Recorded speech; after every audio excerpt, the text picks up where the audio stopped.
Hey, buddy, you ever heard of George Foreman? Depends. You mean the two-time heavyweight world champion boxer, the author, the pastor, the grill guy, or the serial entrepreneur? That's all one guy. What? How? That dude must have had crazy time management skills. It did not start great. He was born in Texas, dropped out of school at 15, and became a mugger. Can you imagine being that mugging victim later? Like, hey, honey, the guy that mugged me in '66 is on TV.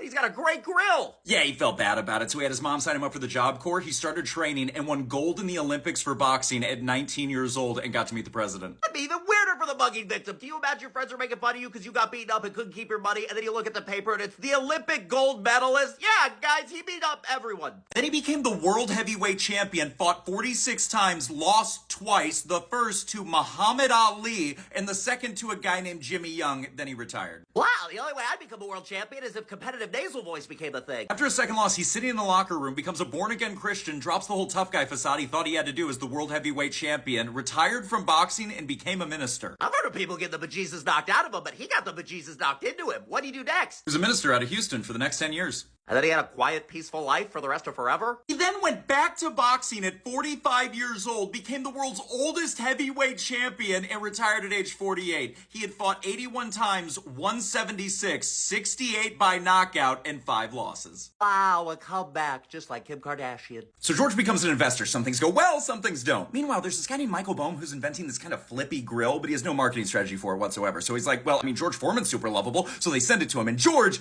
completely forgets about it for months. However, he gets a call from his business partners like, have you used the grill? And he's like, I totally forgot about it. And his wife goes, oh, I used the grill and I loved it. And George was like, I love her. She loved it. Let's do it. This is Foreman with the clutch play. So they didn't have the money to pay Foreman up front. They were like, why don't you just take 40% of the profits? And that's when they sold 100 million units. George made more money during this time than any of his boxing career. He was making millions of dollars a month and eventually sold the rights back to him for 138 million. Wow, if you become lovable by tenderizing people's faces, then you can make a ton of money tenderizing people's steaks.